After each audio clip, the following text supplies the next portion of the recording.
সুস্বাগতম সকলকে।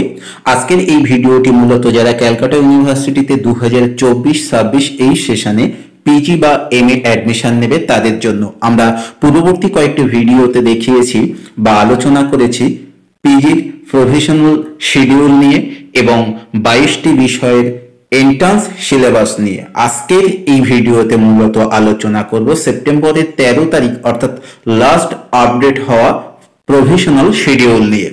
আমরা পূর্ববর্তী শিডিউল থেকে জানতে পেরেছিলাম ফর্ম ফিল আপ করা যাবে 13 তারিখ পর্যন্ত, কিন্তু সেই ফর্ম ফিল আপের ডেট আরো বাড়ানো হলো। অনলাইন সাবমিশন অফ অ্যাপ্লিকেশন 20 তারিখ পর্যন্ত, অর্থাৎ সেপ্টেম্বরের 20 তারিখ পর্যন্ত অনলাইনে ফর্ম ফিল আপ করা যাবে এবং কারেকশনও করা যাবে 20 তারিখ পর্যন্ত। যারা সিইউ এবং যারা নন সিইউ যারা এন্ট্রান্স দেবে উভয়েই তাদের ফি জমা করতে পারবে 20 তারিখ পর্যন্ত এবং ড্রাফট লিস্ট প্রকাশ করা হবে সেপ্টেম্বরের 21 তারিখে।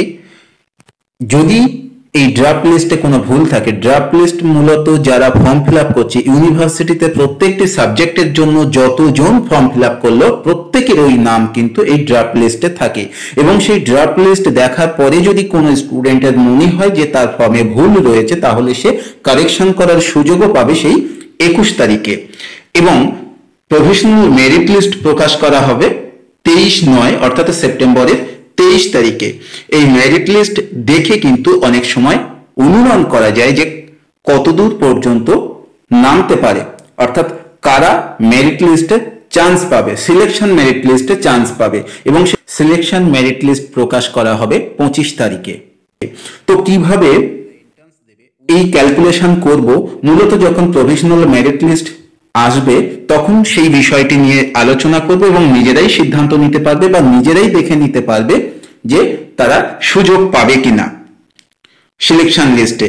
এবং 25 তারিখে যখন প্রথম মেরিট সিলেকশন লিস্ট বের হবে তারপর দুদিন সময় থাকবে, অর্থাৎ 26-27 দুদিন ফার্স্ট সিলেকশন মেরিট লিস্ট থেকে অ্যাডমিশন নেওয়া যাবে। পরবর্তীতে আবার second merit list, third merit list এভাবে প্রকাশ হতে থাকবে। এবং যারা নন সিইউ যারা এন্ট্রান্স পরীক্ষা দেবে তাদের এন্ট্রান্স পরীক্ষা দেওয়ার জন্য এখনো পর্যন্ত নির্দিষ্টভাবে তারিখের উল্লেখ করা হয়নি, তবে বলা হচ্ছে সেপ্টেম্বরের লাস্ট উইক।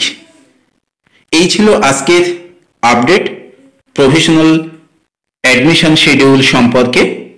পরবর্তীতে আমরা নতুন কোনো আপডেট থাকলে তা জানিয়ে দেব, তাই চ্যানেলে যারা নতুন তাদের কাছে অনুরোধ রইল চ্যানেলটিকে সাবস্ক্রাইব করে সঙ্গে থাকার জন্য। ধন্যবাদ সকলকে।